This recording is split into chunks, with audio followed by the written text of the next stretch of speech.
Почитувани гледачи, добро вечер. Локалните избори завршија. Општините ширум Македонија добија своји градоначалници. Додека секој се прашуваше кој ќе победи во неговата општина, едно прашање ги обедени сите. Кој победи во Кичево? Вечерашен ексклузивен гостин на Курир е токму новиот градоначалник на Кичево, доктор Александар Јовановски. Добро вечер, ви благодарам што ја прифативте поканата. Добро вечер, ви благодарам што ме поканивте. Немаше само голема прослава во Кичево изборната вечер, вашата победа се славеше ширум Македонија. Какви се реакциите што ги добивате деновиве? Па да ви кажам, еден прекрасен, еден насмеан народ, едни луѓе што сакаат да дојдат да ме гушнат, луѓе што се радуваат, луѓе што гледаат светла иднина, луѓе што гледаат просперитет и да ви кажам искрено пресреќен сум, уште не сум свесен каква историска победа направивме за градот, бидејќи изминативе 12 години на вистина градот тонеше во мрак. Гледам дека сега од сите страни се радуваат, ми се јавуваат дури од други градови, толку се среќни и радосни, очекуваат од мене дека конечно ќе има препород и што е најважно ќе покажеме она што го ветував во цела кампања, една кохезија, еден живот, јас го нарекувам заеднички, не ми е убав терминот соживот, бидејќи ние сакам да живееме заедно, не да соживуваме. Така да од тој аспект сум презадоволен и мислам дека ќе бидат задоволни сите. Кога зборувате за овој град, зборувате со многу љубов. Тука сте вие роден, тука работите, тука живеете и до ден денес. Какви спомени имате од вашето детство? Како се живееше тогаш во овој град? Па видете, ви кажам, ако успеавте да приметите низ градот некако е пусто денес, мислам воопшто е пусто изминативе години. Јас кога бев дете, а и особено младинец кога бев, градот вриеше од живост. Значи вриеше од деца, вриеше од младинци, вриеше од средношколци, вриеше од студенти. Имаше неколку видови на спортски терени кои ностоп беа полни, се чекаше ред за да фатиш место или како екипа да изиграш нешто. Редовно се одржуваа живи свирки, имаш преполни беа кафичите. Се случуваше во исти момент да има, да кажеме, на нашето кале да има концерт, да кажеме ЕКВ, а долу во некој од ноќниве клубови да е дојден Здравко Чорич. Толку народ, толку фреквенција на луѓе имаше, што навистина тоа беше еден весел живот, еден убав живот, исполнет со спортски активности, исполнет со дружење и без никакви поделби. Јас не памтам тогаш тој период да некој спомнувал за турци, албанци, роми или да имало некаков си проблем. Напротив, се живееше најнормално, никој никога не гледаше кој од каја како е, него гледавме кој е подобар кошаркар, кој подобро игра билјар, кој подобро свири на гитара или подобро пее и така ги поминувавме нашите денови. За жал сега тоа променето е. Многу луѓе ни се иселија, особено многу млади, што е трагично. И мислам дека ќе мора потхитно нешто промени за да ги вратиме назад. Барем еден дел. Во тинеџерските години, освен со спорт, се занимававте и со музика, мечтаевте да станете познат рокер, но тоа остана како една авантура, бидејќи ја избравте најблагородната професија, трнавте по стапките на вашите родители, медицината. Се сеќавате ли во тие години кога се носат одлуките што ќе бидеме кога ќе пораснеме? Кои предизвици беа пред вас? Видете, јас како средношколец бев доста жив, да кажем, живо дете, темпераментно дете, за среќа. Цело време се трудев да многу не ми одеше спортот, морам да ви кажам, меѓутоа многу љубов од наследив спрема музиката од татко ми, а од мајка ми голема љубов спрема литературата. Така да некако ми се поклопија тука тие две љубови и се најдов во поетот и рок звездата Джим Морисон и со брат ми кој одлично свиреше на електрична гитара и со неколку другари оформивме еден бенд што во тој период воопшто не беше чудно, функционира еден куп бендови низ градов, дури се случуваше некои да немаат инструменти па да си разменуваме меѓу себе или заедно да вежбаме. Така да тој бурен детски период ми се чини ми остави денеска трага, затоа што во овие моменти кога треба да бидам сериозен и треба да се посветам на семејството и работата, можам спокојно да го правам тоа, наместо да не спомнам некои други луѓе што тоа не го изживеале на време, па сега за жал овој период мислат да го изживуваат тоа. Јас сум од тоа слободен и можам да ви кажам дека сум презадоволен. Во однос на изборот на кариерата многу ми оде општествените науки и дел од природните науки. Морам да кажам, биологијата ми беше голема љубов.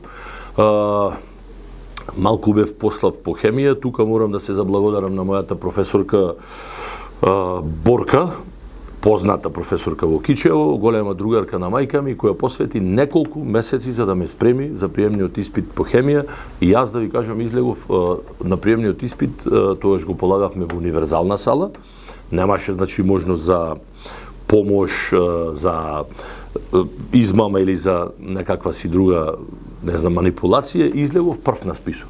Значи, со освоени сите поени, и уште еднаш благодарност до мојата професорка Борка, и нормално до моите родители, кои кога увидуваат дека наистина сакам да студирам медицина, ме охрабрија и се одлучија да ме поддржат до крај.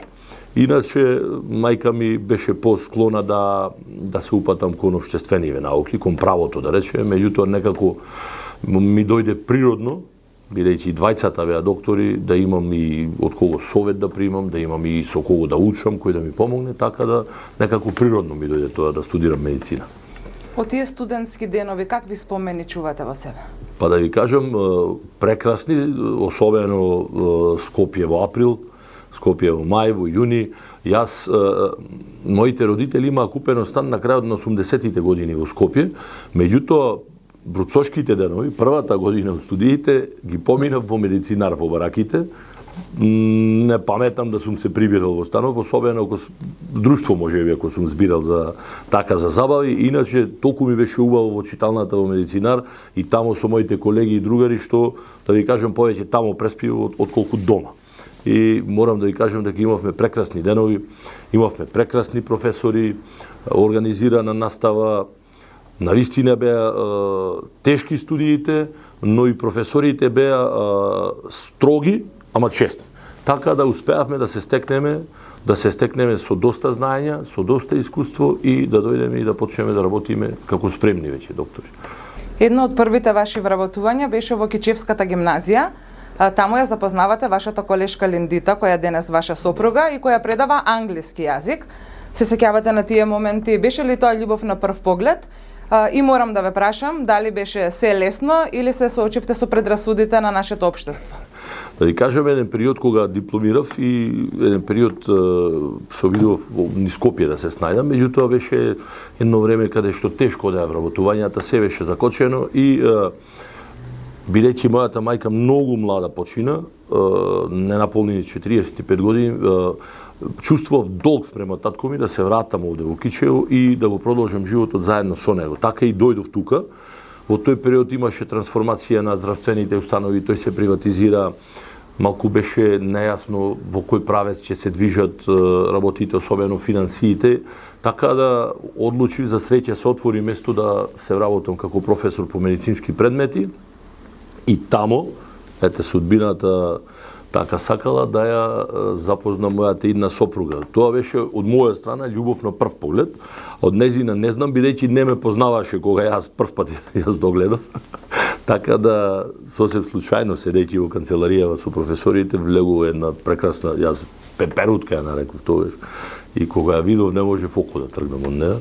И одма почнав да барам некако контакт да стапам со неа и што е интересно, и од македонците и од албанците со кои што комуницирав да најдам контакт, сите одма ми викаа: "Чекај, албанка, кај трчаш?" Мене не ми е поемливото, па што ако е албанка? Значи, мислам, јас никогаш ни дома не сме биле воспитувани така луѓе да ги делиме на националност и во моментот воопшто не размислував од која националност, едноставно сакав да стапам во контакт со неа. Добро, тоа беше еден постепен процес после на запознавање, па на дружење, па на излегување, па на влюбување и сите тие работи. И морам да ви кажам, не беше лесно. Ви напомнав, ние сме една средина која живееше многу убаво, која многу се согласуваше, меѓутоа не паметам да имало мешани бракови или ако имаше по некоја мешана врска, за жал завршуваа неуспешно. Така да во старт се соочивме малку со потешкоти, ама го благодарам на Бога, на сопругата и на љубовта, што успеавме, се изборивме заеднички и на крај остваривме брак и се родија 3 дечиња, така да сега функционираме прекрасно. Во текот на кампањата јавноста ја запозна вашата сопруга, таа со еден многу искрен пристап, како мајка, како жена, одлучи да ве поддржи, да испрати една многу бава порака до сите кичевчани. Колку ви беше значајна нејзината поддршка во изминатиот период? Видете, да ви кажам, најзначајна ми беше нејзината поддршка, бидејќи еден човек, еден маж, еден општественик не може да функционира, особено во политичкиве води или во партиските води, доколку нема дома особа што искрено го сака, искрено го поддржува, бидејќи ова се состојби кај што некогаш по цели денови или можеби 2-3 дена нема дома да се вратиш, нема да си ги видиш деца, особено кога си во кампања, така да мораш да имаш еден столб врз кој ќе се подпреш, еден столб што ќе те држи, а во случајов тоа беше мојата сопруга. Значи во секој поглед ми пружи поддршка од, да кажам, прво од семеен аспект, а после тоа и од секаков друг аспект, бидејќи согледувајќи дека се соочувам со проблематика која е за Европа, да кажеме, несфатлива, во нашиот град, за жал, се соочив со проблематика од етнички поделби, не толку верски, да не грешам душа, меѓутоа етничката поделба или националната карта многу ја злоупотребува моите, во наводници, политички опоненти, така да мојата сопруга го согледа тој момент и одлучи дека сака да се обрати како моја сопруга, како мајка на моите деца, како жена со која веќе 11 години сме во брак, да излезе во јавност и да им укаже на сите мајки, на сите жени, на сите пријателки, на сите оние што не припаѓаат на македонскиот народ, да им укаже дека е возможно и дека е најнормално во нашиот заеднички живот и дека тоа јас можам да го покажам и понатака во мојата кариера и на сите да им покажам дека така треба да се живее, заеднички, сите заедно, сплотени, да си продолжиме и да си изградиме еден поубав живот во градот, да нема поделби. Мислам, тоа и беше идејата. И благодарам, имаше огромен одзив, мислам, многу позитивни реакции и мислам дека многу ми помогна со тоа. Најголемиот доказ за силата на таа љубов се вашите 3 дечиња кои ги спомнавме, Јана, Живко и Дафина. Да. Препознавате ли кај нив сега, иако се на мала возраст, дали сакаат да бидат наставник како мама, доктор како тато или можеби некој во политичките води ќе го видиме за неколку години? Да ви кажам, просто кажано, сега во моментов таков хаос владее помеѓу нив, мислам, разлика во години ми е интересна и сега поголемиве се тероризирани од најмалово, кое не е најразмазено, па и како и сите други деца, да кажеме, во овој период, за жал јас се помалку сум присутен дома, навлечени се на телефони, на социјални мрежи, на YouTube, на тиктоци. Макамачиме да прочитаме неколку страни околу лектира или лекција некоја за научилиште, ама некои афинитети да гледам дека сакаат од сега во однос на работни ангажмани, како и сите деца. Синот, да каже, знаат, полицаец, пожарникар. Јас му викам, ајде учи да бидеш доктор или биди правник, ама ако учиш, ако не, ќе биде за нечија некој подобро така. Не, ако полицаец да биде, биди си полицаец. Така да малото нему, се уште е мало, нема некои афинитети, а поголемото девојче ми е во некој си период помеѓу веќе тинеџерство и детство и така да мислам дека тука е преокупирана со другарките, се уште не покажала некакви си афинитети, макар што гледам дека има наследено од нивната мајка, од мајка им многу чувство за естетика, за стил, за така за вкус. Од друга страна, од кај мене има наследено малку бунтовништво, но за среќа, во она што ќе се зафатат околу тоа што го учат, кога сериозно ќе се зафатат, вистина имаат успех. Така да тоа ме радува. Во моментов не инсистирам да премногу да се малтретира, не ги носам по курсеви, не ги носам, на спорт ги носев нешто да спортуваат, колку да ја трошат енергија, сакам едно пристојно, убаво детство да имаат, бидејќи секако преку социјални мрежи тие повеќе разговараат англиски меѓу себе отколку македонски или албански, така да тие курсеви работи малку ги тргнам на страна, нека бидат малку слободни во детството. Сега овој период бевте и помалку време со нив, имавте многу врски околу кампањата. Знаат што значи тоа дека тато станал градоначалник? Па да ви кажам, да, постарава ќерка знае, свесна е, веќе разговараат тие на училиште и сите тие работи. Многу ми е мило што и сите дечиња позитивна атмосферата, се радуваат, нема љубомора, нема некој да нешто злонамерно да ја упатил. Напротив, сите дури ја преувеличуваат моја победа според незини зборови. Исто тоа кај син ми се случува, тој е третоделенец, значи се радуваат, а најмало беше интересно што не му е јасно што е тоа градоначалник, меѓутоа на секој што ќе го сретне што му викаше гласајте за тато, гласајте за тато. Така да, сите се пресреќни и верувам дека во иднина ќе увидат дека оваа жртва што и тие ја даваат сега со тоа што не сум покрај нив како што бев и мојот ангажман верувам дека во иднина ќе ги направи горди и ќе ми простат што одвојувам од нивното време, но за доброто на сите наши граѓани. Кампањата ја водевте на еден многу пријателски начин. На кичевчани им пристапивте како нивниот сограѓанин, доктор, сосед, не како некој надмен политичар.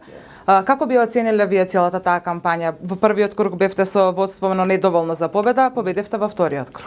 Видете, јас во принцип целиот мој живот сум отворен човек, никогаш, како што ви спомнав преска, моите родители ме воспитуваа дека постојат само добри и лоши луѓе и тоа се трудев да, мислам се трудев природно ми дојде некако и во моето однесување спрема било кој со кој имам контакт и така продолжив да функционирам, особено после смртта на мојата мајка, чувствував еден долг спрема неа, бидејќи беше доста ценета и се уште и низ цела кампања тоа провеуваше во секоја втора или трета куќа каде што ќе влезев, имаше некој што ќе ја спомне или мајка ми или татко ми, така да тоа ми даваше уште повеќе сила и мотив да бидам човек, да бидам природен, да бидам сум се сочувал со разни примери низ мојот живот како ми приоѓале луѓе што не ги ни познавам, како им помогнале, дури во странство се случи да ми приде кичевчанец, албанец, морам да нагласам од цела Кичевски, на кој некогаш му помогнала мајка ми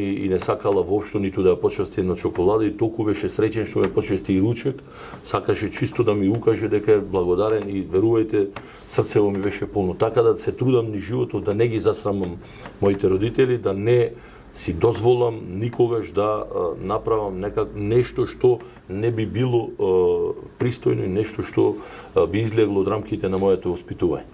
Спомнав и во самата најава, некако од сите градови во Македонија, вечерта ги интересираше во неделата кој победил во нивната општина, меѓутоа без исклучок сите прашуваа кој победи во Кичево. Направивте едно сплотување и во самата прослава. Сакам да ми објасните која е вашата визија за Кичево, што ќе биде град без поделби и во која што секој граѓанин ќе биде еднаков. Видете, во Кичево победи Кичевчанец. Тоа е на прво место. Значи во Кичево не победи Александар, не победи ВМРО, не победи СДСМ, во Кичево победи Кичевчанец. Таа победа ја остваривме заеднички, бидејќи сите политички партии ме поддржаа во овие локални избори за среќа. Значи сите ми подадоа рака, тргнувајќи од СДСМ, тргнувајќи од социјалистичка, од левица, од ЗНАМ, значи без разлика турската ТДП, ТХП, Влен, дел од ДУИ, значи морам да испомнам сите, ако некој забораив, ве молам да ме извинат и општо населението кое општо не е политички ангажирано, добив од сите поддршка, затоа што сакав да им покажам и веројатно успеав да дојдам, затоа и резултатот е ваков, да им кажам дека целта ми е заеднички да функционираме. Да престанат оние работи, овој наш ли е или ваш ли е, или треба да поставиме некаде некој раководител, па од кај, па од која партија, туку да одиме на квалитет, да одиме на труд, да одиме на честност, да одиме на искреност и да одиме на братство.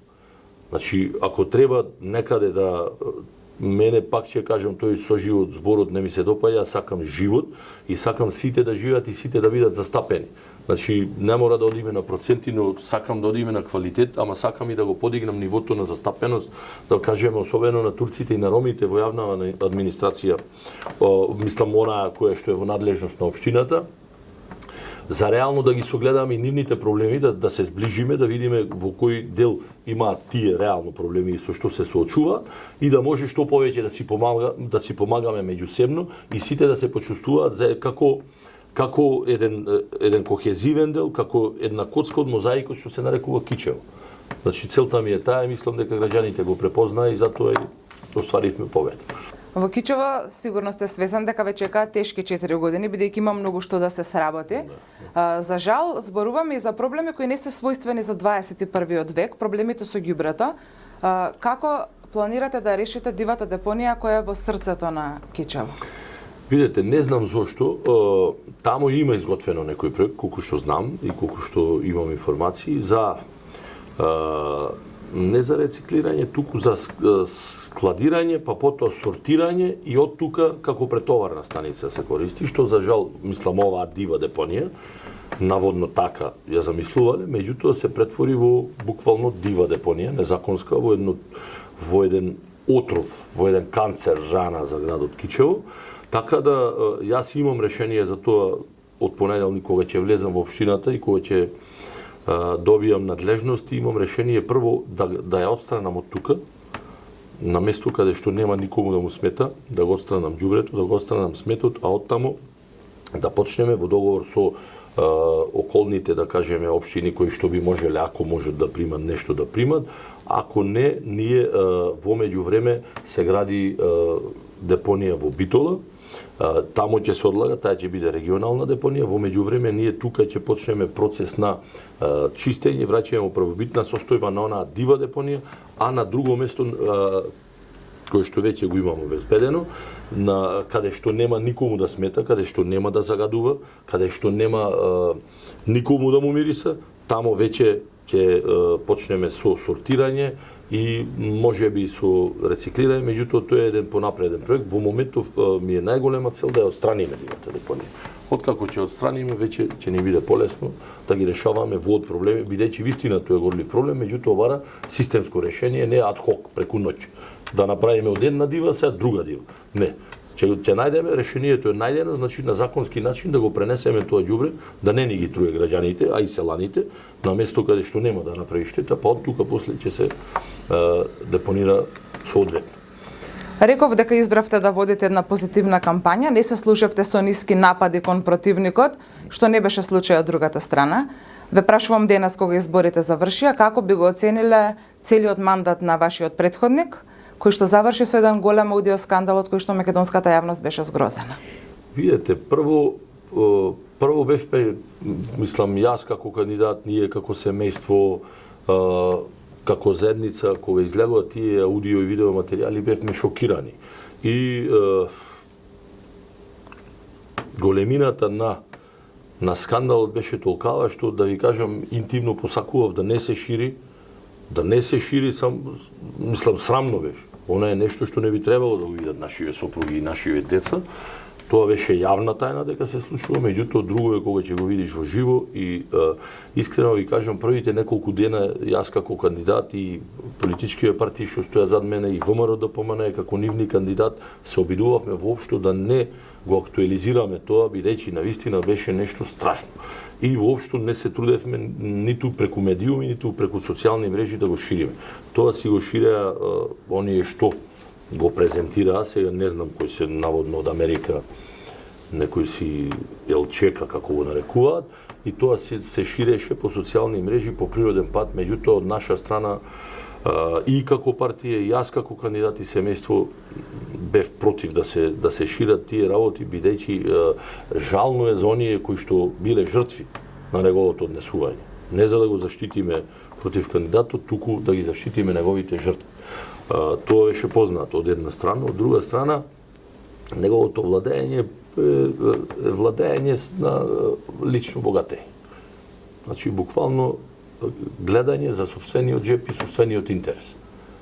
Некакви си минимални шминкерски проекти низ градот, еве овде дрвце, овде цвеќе, а во меѓувреме подземно се крадат милиони кои сега ќе видам кога ќе влезем од понеделник здравје во општината, ќе повикам државна ревизија, да видам што се работело, како се работело, кај се одлевале средствата, кои фирми се богателе, зошто не работат кичевскиве фирми, зошто само една или две ексклузивни фирми работат 12 години, останатите фирми од Кичево се принудени да работат по околни општини, а не можат да функционираат во Кичево. Јас сакам кичевските фирми да функционираат во Кичево, да си работат својата работа, тука да си го вадат левот, да има за секого, на сите по закон, на сите по спецификација на сите по тендер, сите значи што ги исполнуваат законските услови, да си го ваѓаат левот тук.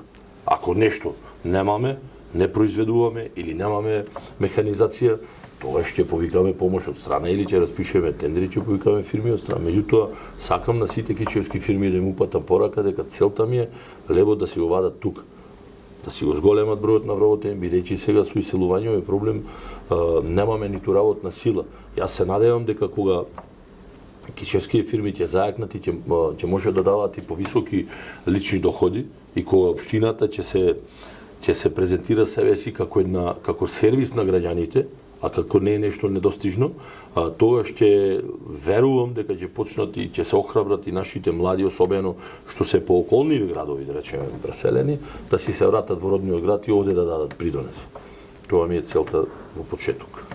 Ви благодарам уште еднаш за одвоеното време да го Нема на што, ви благодарам и вас, фала и на поканата. Почитувани гледачи, вам ви благодарам за одвоеното време. Пријатно.